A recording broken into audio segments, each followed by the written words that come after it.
This podcast provides a platform for our guests to share their experiences and inspire our listeners to be brave and bold in pursuit of their dreams. As you listen, we invite you to explore how these concepts apply to your own story. You know what to do. Be great and be grateful. We're mic'd up with Mike DiCioccio. All right, we are here with Olivia Larson. Olivia, thank you so much for being with us today. Thank you for having me. And Olivia and I, we actually met through West Seneca Rotary. So I'm going to do a shout out to West Seneca Rotary, all my fellow Rotarians. Olivia did this phenomenal presentation about her nonprofit called For Every Little Handprint. And we're going to talk about that. I'm going to read her bio. Again, thank you so much for doing this. I'm really excited. I've been looking forward to this. I'm dressed down today. One of the benefits of having my own show and this being kind of my, running as an entrepreneur, having your own business or your own nonprofit is you get to make the calls, right? So I'm rocking the Bills gear. Olivia's a Bills and Sabres fan, a big Sabres fan, right? Yep, we got the game on today. And she's from Orchard Park, so she gets the spirit of the Buffalo Bills as well in her backyard.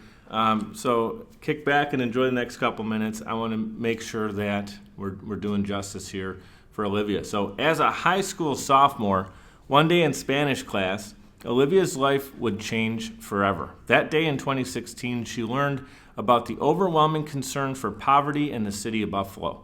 She went home that day and she did more research, only to be even more astounded when learning that the poverty rate was a staggering 44%. A fire was lit in Olivia, and she began Seeds of Change, a collection drive at her parish, Nativity of Our Lord. After collecting hundreds of items for Gerard Place, and I'm saying that right? Yep. Gerard Place, and Family Promise of Western New York, Olivia wanted to do something that would make an even bigger impact. In October of 2018, at only age 16, she founded For Every Little Handprint, and in March of 2019, she received a 501c3 status for her organization, and she is inspired to make a change and positive impact while serving the children in Buffalo, New York, and the surrounding areas. Did I miss anything in that? Nope. The childhood poverty rate was 44%, and now, unfortunately, it's going in the wrong direction. We're at 47.2% for this year, so the work that we're doing at For Every Little Handprint is more important now than ever. Yeah, this is great. Your story is really incredible. To have the thought process at such a young age, and you wanted to make an impact. You're 17 years old right Yes. now? I mean, I was on the way here, I was thinking about it. I'm like, what? At 17 years old, I mean, I think I was working at American Eagle because I could get like a 50% off discount, and here she is starting nonprofit organizations to help children in Buffalo. So just a really, really cool story. It's helping kids, it's helping families in need. It's really tremendous. That's why I'm thrilled to have you on the show. And it's just the reason for doing this, mic'd up, is to help share inspirational stories for people at any place in their career. You could be 17, you could be 70. I want people to listen to this and simply know that there's these great things going on in the world. Because what happens? You can tune into the news, right? And a lot of times it's negative. The narrative is negative. And we want to get positive out into the world. So thank you so much for being here. Thank you for having me. This is awesome. True honor. So I wanted to start from your kind of early entrepreneur. You had an entrepreneurial spirit at a young age, like between 7, 8 years old you started. So for you, the concept has been kind of in your blood for a long time. You were selling, and I'm going off some of the notes from our first conversation we had a few months ago, selling pop, and if you're not from the Buffalo area, that's soda pop, at street sales in your neighborhood. And in elementary school, you were making bracelets and selling them to your friends. Where did that entrepreneurial spirit come from? I personally think it was very natural. When I was younger, my older cousin Mark made a pop stand for me and my little cousins to sell pop at my grandmother's street sale. So each year we'd wheel out the pop stand to the end of the driveway. We'd, write on the top, it was a chalkboard sign as to what brands we had that day, selling each can for $1. We always had water too, of course. Yeah. And it was just something that I looked forward to every year and was really excited to do. My little cousin Allie joined me in on that venture as she got older. We'd count up our earnings at the end of the day and run down the street to buy fudge and then see what we had left over. Yeah, but didn't it feel good earning it, even if it was a few dollars, so you can get something else, right? You were starting to learn that. Definitely. It was Instead of like mom giving you $10 and you can go buy it, if you had to sell something in the street, right, at a street sale to go get something else. Yeah, it was great knowing it was it. your money for your piggy bank and you got to spend it on what you wanted. Mm-hmm. At one point you were handcrafting iPad and iPhone cases, is that right? Yeah, so I did a lot of different little things in elementary school. For a while, like making string bracelets was in, so I'd make those and sell them for a couple quarters here and there to friends at school. My friend Carly and I in elementary school started making customized iPhone and iPad cases. Mm-hmm. Well, not iPad, iPod, because that was what was in at the time. Sure. And we called it keepers cases, and we'd post different pictures of our designs and take custom requests. We made things out of duct tape. So there was a lot of different things going on. As I got older, I liked making homemade soap too, and I'd sell that. What were your friends thinking about that at the time? Were they like embracing what you were doing, or were they kind of like, what are you? We just want to play with our toys and read a book. Or, go online at that time, right? No, they definitely thought it was cool at recess and lunch. We were able to sell them or give them out depending on what we were doing. So it definitely was a fun thing to do. Yeah, so that's awesome. I remember, I think I sold what were those, warheads? Remember the warheads? The candies? The little candies? Oh, yeah. Yeah, for like, a quarter or whatever. You get them for 10 cents, some for a quarter. It wasn't quite the same level of what you were doing, but I remember that was like a cool thing on the school bus, West Seneca school bus, for maybe one year. So you mentioned to me in our first conversation, again off camera, that when I asked you about your parents, you said that they lead by example, right? Can you share more about how they have embraced your ideas and give you support? Yeah, definitely. So when I was younger, I always remembered doing different things throughout the year to help people in our community, whether it was gathering clothes to give to people in need from our closets, things we didn't wear, things that didn't fit anymore, to giving away toys to kids that didn't have them, or even buying new toys to give to like Toys for Tots drive, different things like that. So I always saw an example of giving to people in our community. And one thing that was really important to me was it wasn't really made a big deal. It was just something you did. And that's something that's always been really important to me. Yeah, they weren't looking for the trophy or recognition. They did it. It was behind the scenes. They were, right? Definitely. And my parents have been really supportive in creating For Every Little Handprint and getting it to where it is now. My mother was my saving grace for our school supplies program. She helped me with last minute assembling the backpacks. Wow. My dad's on the board, so I'm really grateful to have I love them. the name, For Every Little Handprint. Is that cool or what? Like, it just, you remember it. It's catchy and it makes sense for literally for every child, right? Yeah, and that's the point. Every child, everywhere, no matter where they are, who they are, what they come from, we're going to give them the opportunities that we can. And no child's going to be excluded from what we do. If we can help them, we will. So you mentioned, I want to kind of piggyback on the backpack comment. How many of those did you create? How many did you put together? So for this year's program, we served 30 students at 12 different schools, grades pre-K to 11th grade. So we had a really wide range of students. And our program is really individualized. So what we did that sets our program apart is first the kids get a backpack in their favorite color, cool. Which makes a really big difference. Yeah. Definitely, because one of the fun things about school supplies is you get new things, but you get to pick them out yourself. And, when the children see that their backpack is in their favorite color, I didn't get the same thing as everyone. I'm special, and wow, this is really cool. It's my favorite color. It becomes a gift and not just an item you need. It's not a necessity. Definitely. It's a gift. It's something fun. Definitely. You know what? That little touch makes a big difference. It makes a huge difference, right? It does. And the most important thing is that we work with the school and with each child's teacher to get their individual school supply list. So rather than providing a generic package, they have everything that they need in that backpack to go to school and succeed and be prepared to do well.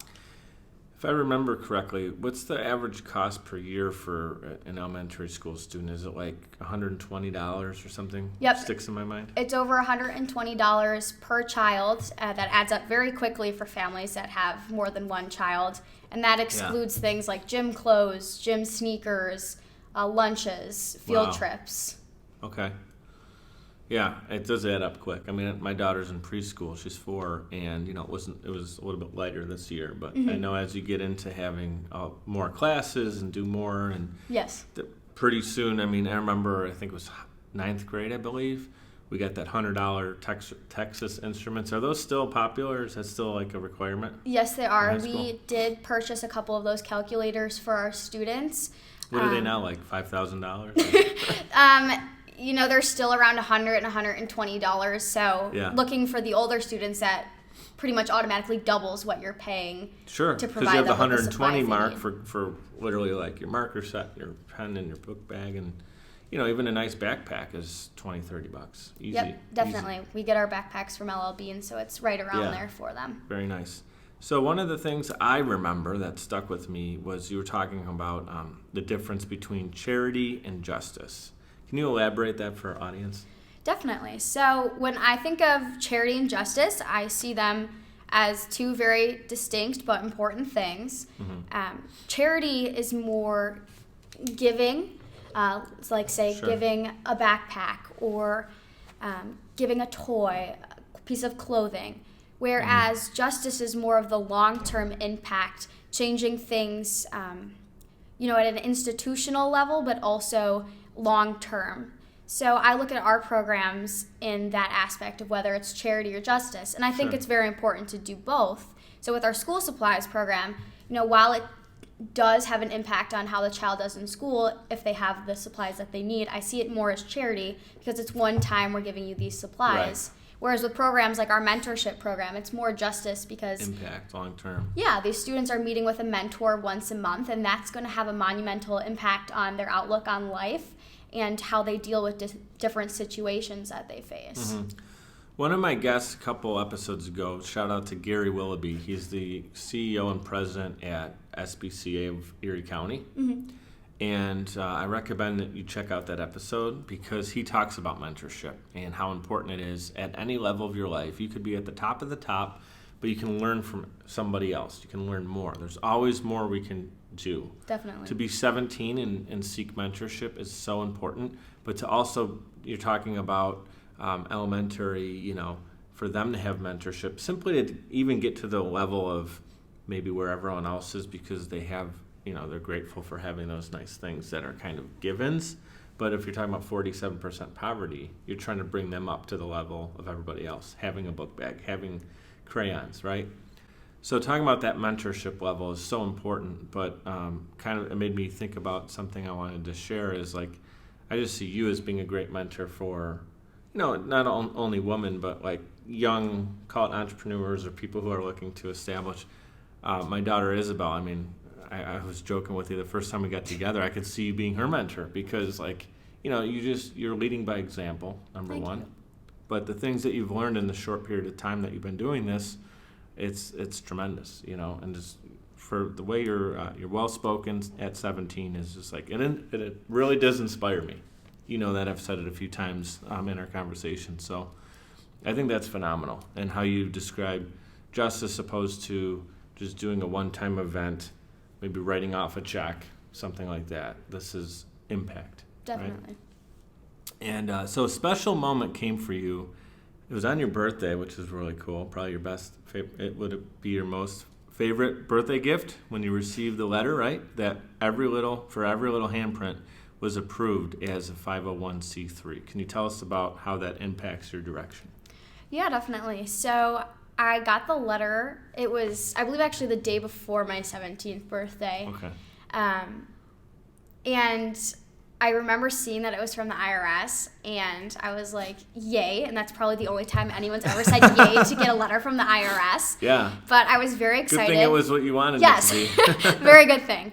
But I remember being extremely excited because I knew that it was going to be our 501c3 determination letter. So what the 501c3 status allows us to do is to take in donations and have our donors receive tax-exempt status for those donations. So it's extremely important to charitable organizations to have that because it helps drive more donations. Okay. So since we've gotten that, we've been able to apply for different grants, and it really opens the door for organizations to bring in more funding for their programs. So that was really the moment that we got to kickstart what we were doing once we got that A-OK from the IRS. Yeah. So operationally, you can do what you wanted to do. You were a little bit limited in the beginning? Yes. Yeah. So that's awesome. I mean, Thank you. There you go. Celebrate that. That was just when? This past, was it March? Yep. March? When I turned 17. So There it was you a go. good birthday present. Awesome. Can you tell us more about the program? It's Books for Love, K through 5. You mentioned it's coming out soon. When does that launch, and what does that mean? Yeah, so we're still waiting on more funding for a launch date for that. So I don't have a specific date. But, literacy has a big impact on graduation rates. And if a student isn't on track with that literacy rate by third grade, the graduation rate dramatically decreases.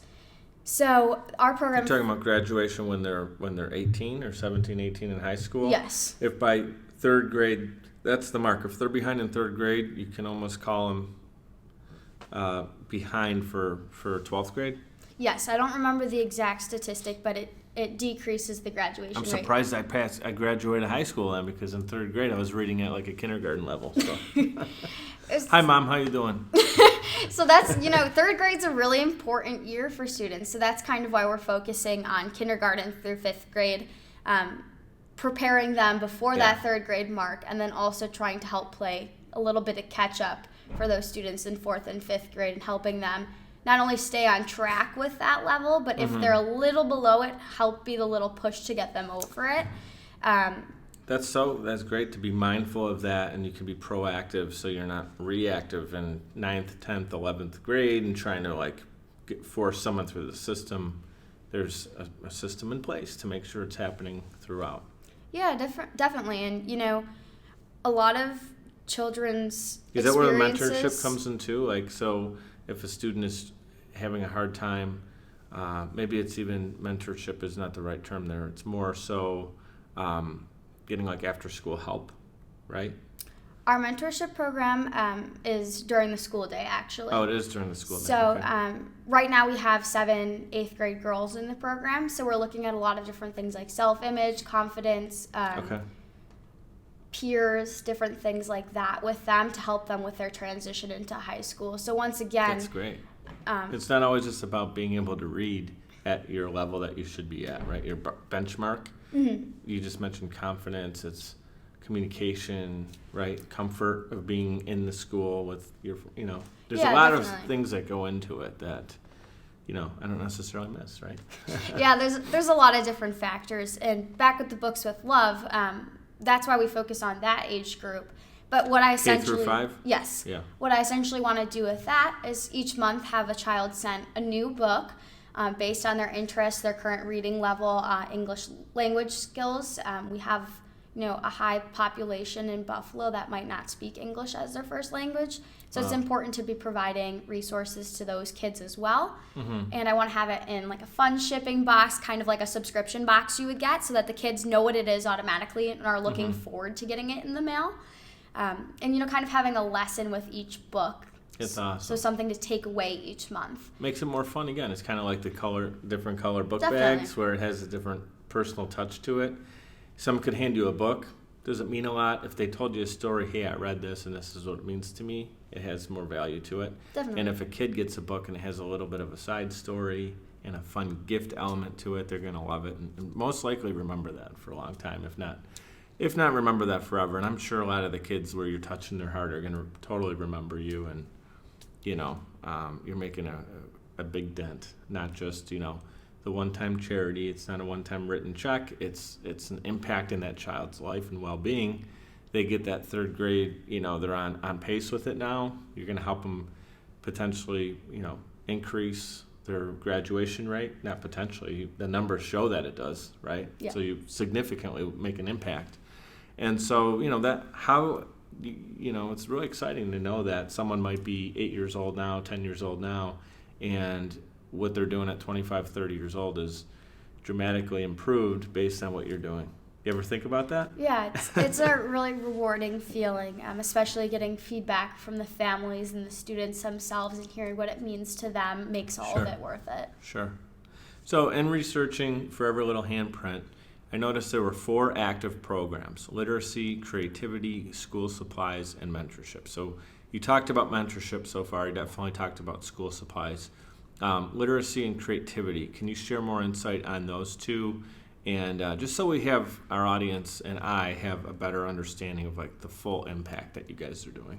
Yeah, definitely. So the literacy program was the Books with Love that I was talking about. Cool. So we're working on developing and launching that program, but we actually do have a lot more going on with literacy. We're working with Leadership Buffalo right now. Cool. I was a grad of the Leadership Buffalo youth program last year, and our company is actually working with the youth leaders this year. And I'm an advisor for the group, so it's really nice to be back and involved in the organization. Leadership Buffalo is awesome. Totally recommend the program. And what they're doing for us is different book drives throughout the community. So I'm very excited for that coming up this upcoming year. And the students are really excited, and it seems to be something that they're looking forward to doing and are excited to share with their peers. But then we also have other people in the community doing things for literacy. East Aurora Middle School just donated about 2,000 children's books, which are in a ton of boxes that I now get to sort through. And I have friends coming to help me make a master list of all the different books that we have. So you're in need of more donations of books to help this program? Yes and no. Right now we're doing... 'Cause I was going to say, use an opportunity to... Yeah, right. Yeah, it's okay to ask, hey, you know what? We can use this. Yeah, right now we're doing pretty well with the books. I got 2,000 going to our office, but we're looking for all the support we can get with those book drives coming up in the upcoming year for our Leadership Buffalo group. I will definitely post where all those book drives will be on our website at foreverylittlehandprint.org. Cool. I also noticed you had a few sponsors listed on the bottom of your website. If somebody is listening to this, maybe it's a business owner, maybe it's somebody that's on a C-level who has a business that they feel would be a great program to be a sponsor for you. How do they either do that, and what are you looking for in a sponsorship? Actually, right now we have a happy hour coming up. It's our first For Every Little Handprint happy hour at the Draft Room downtown by the arena. And it's February 28th, so we are looking for sponsors for that event now. You can contact me through our website if you're interested in sponsoring the event, or through Facebook or Instagram or LinkedIn. We're on all of those platforms. What's the website for everybody? foreverylittlehandprint.org. Boom. And all of our Nice emails and simple, are very easy. I'm Olivia at foreverylittlehandprint.org for email. So that's an event we have coming up, and we're very excited about. We have a lot of partnerships with different groups like Leadership Buffalo. We work with West Buffalo Charter School for our mentorship program, but we are looking for sponsors for these programs. So if there's a particular focus that you're interested in, whether it's mentorship, creativity, leadership, or school supplies, we would love to have people on board helping us out with those things. I think you might have one right here. You might want me reading at that third grade level, though, so I'll fit right in. All right, so all joking aside, so you mentioned books that you guys are getting donated. What about school supplies? Is that an area where people can drop off some stuff? Maybe they're going to purchase supplies for their kids and they pick up 2 of everything and maybe they can donate. Is that an opportunity as well? Yeah, definitely. So we aren't taking backpacks currently, only because that's very specific to the children that we have in our program. Sure. But we do accept donations of new school supplies, which we are very grateful for. But I'm guessing it doesn't have to be the beginning of the school year where you'll accept? I mean, Nope, we're willing to take school supply donations all year. anytime. Okay. But that program doesn't distribute the school supplies until about August. Okay. So one more time, social media and website links. So anyone listening right now who wants to tune in and maybe connect with you, can they either send you an email, or how would someone, if they want to send you a message or ask you a follow-up question to this, since it's not live, how can someone do that? Yeah, definitely. So we're on, like I said, Facebook, Instagram, and LinkedIn at For Every Little Handprint. Okay. Our website is foreverylittlehandprint.org, and my email is olivia@foreverylittlehandprint.org. Okay. So very... You're okay with that being out there? Of course, All right. yeah. Very Making sure we're good. simple, and all of my contact information is on the website as well as a form that you can submit questions through. Cool. So there's a lot of different ways to contact me, and I'm always looking to talk to new people in the community about what we're doing and people who are interested in getting involved. That's awesome. You can do another quick shout out thinking about the library and talking about book donations. We're in the West Seneca Library doing this in one of the conference rooms here. And again, we wouldn't be sitting here doing this if it wasn't for West Seneca Rotary. And there's the donation of the children's library just right here. We can see it through the bookcases. So it's really cool to see all these great programs going on in Western New York right now. This being one of them, being a nonprofit, and it gets me excited. Like I said, using this platform of the podcast. Really, what people are like, if you're not familiar what a podcast is, it's basically a radio show that you can access through social media. It's a link click. You can have it on Facebook, Instagram, LinkedIn, Twitter, on your website, and people can tune in when they're driving, and most of them are commercial free or very limited commercials. So that is just another reason for doing this, is to share the great programs going on, like For Every Little Handprint, and shining light on it, showcasing it, right? And so thank you so much again for being here and doing this. There's one more question I'm going to ask of you, if you can talk to our audience right now. Of course. If you can deliver one message to leave our audience inspired to be brave and bold in pursuit of their dreams, what would it be? I'm actually going to use a quote for this answer. Did you know it was coming? I did not, but it's my favorite quote. It was my senior quote as well, and it's by Dr. Seuss, so ties in with our focus on youth, but it's from the Lorax, and he writes, "Unless someone like you cares a whole awful lot, it's not going to get better. It's not." And that's what I think about every day and why I do this, because I see a problem and I am grateful for all the opportunities I have and want those for my younger cousins, my friends' younger siblings, and all the kids in our area and in the world. And I want to make sure that I'm proactively, responding to something that I see. And I care, so that's why I'm doing something. And what's worse than seeing something happen and not acting on it. So that could be someone getting picked on and you just sit there and witness it. It could be you, maybe, seeing 47% poverty and you were in Spanish class in your sophomore year, and there's probably, 29 other kids in that room? And I'm not trying to call out the other 29. How many students? About I go to Mount Mercy Academy, and we're very small. My graduating class is around 50, so I probably had only about 15 girls 15 in my girls. class. Okay, so I'm not trying to call out the other 14, but my point is you're one of 15 girls who heard that same message. You went home, chose to do the research, and again, you're not looking for the notoriety behind that, but basically you went home, you did research, you found that number at the time was 44%. You were called, you felt pulled, you were tugged in your heart to do something, and you could have easily said, look, I'm a sophomore in high school, I'm trying to get into colleges and everything else. You're doing extra activities in school, you're focused on getting great grades. I think you said you're like a 4.0 or somewhere in that range. So it's pretty easy nowadays because of how busy everybody is. Busy is a word for, we can make ourselves busy, right? And I'm definitely a busy person too. I have a lot going on. But productivity and a calling, I think, are things that really need to be senior to just being busy. And for you, your calling was For Every Little Handprint, right? It was making an impact. And like I said, it inspired me when I was in my Rotary meeting. I'm like, okay, who's Olivia? What you talking about? And you do this presentation, and in a couple short years, what you've put together, the kids' lives that you've impacted.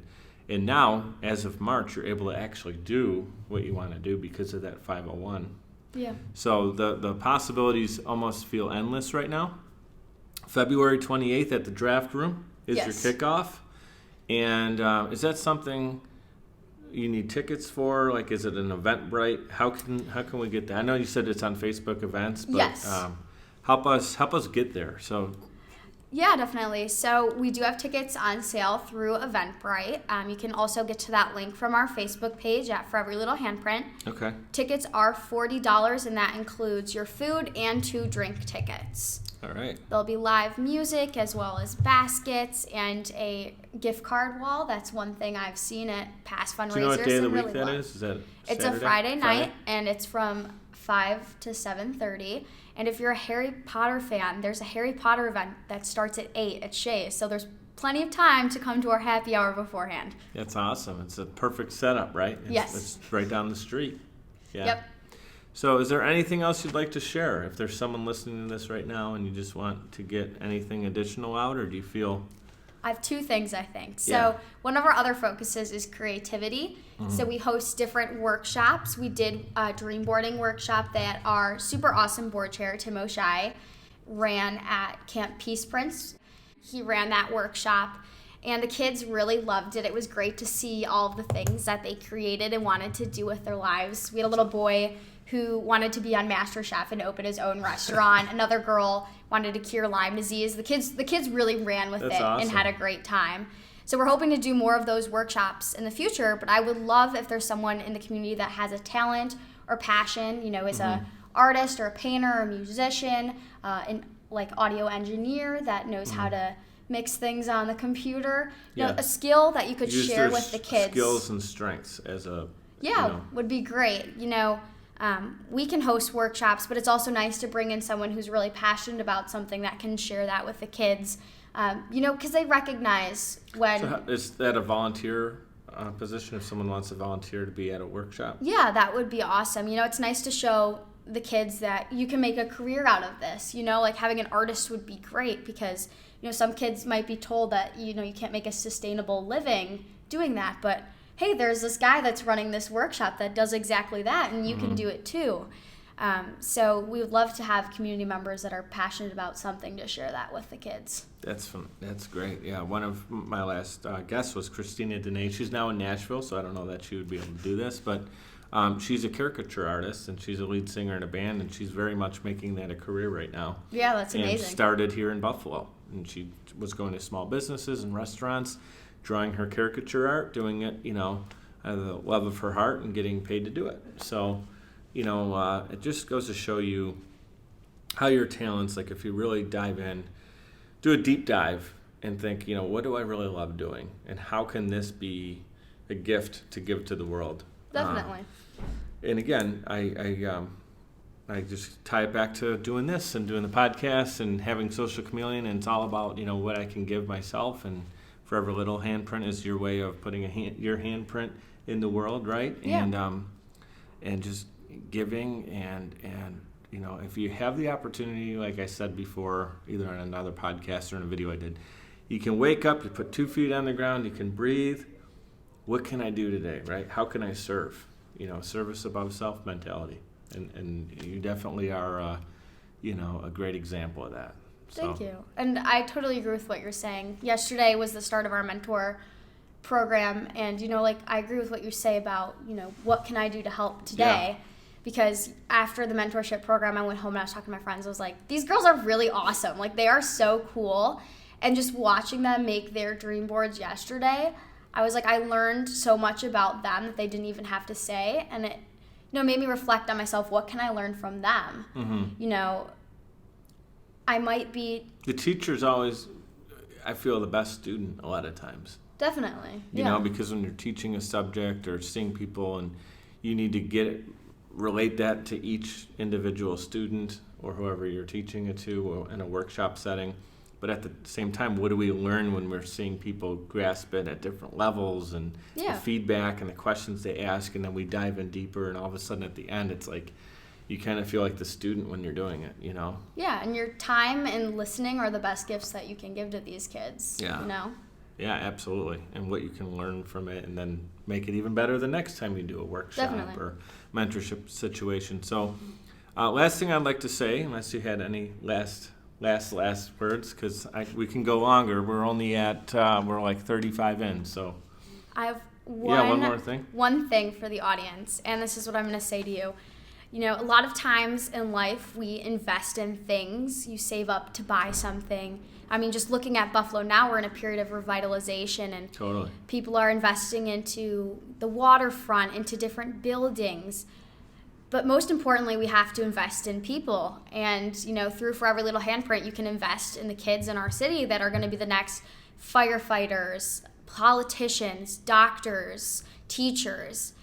And, you know, unless you invest in them and invest in their future, it doesn't matter how many buildings you can build Sure. or how nice you can make the waterfront look.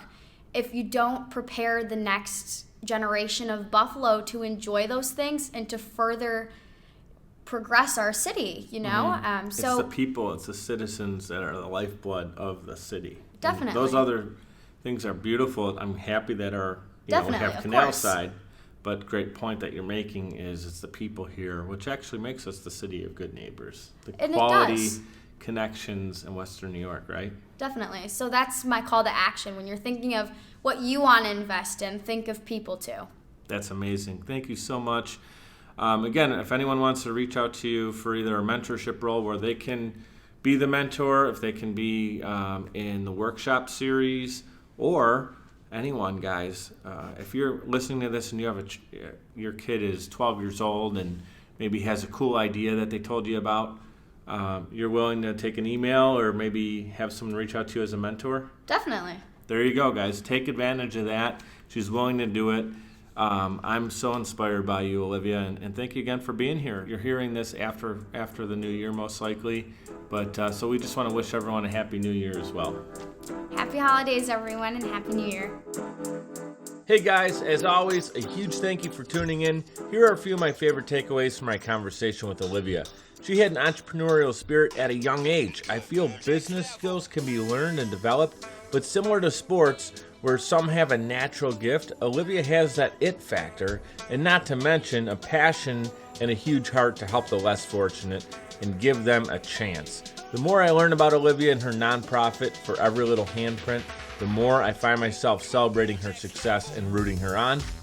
The fact that she was in high school and she heard a statistic about local poverty rates being a devastating 44%, now 47.2%, and she then took immediate action. I feel that's something we can all learn from.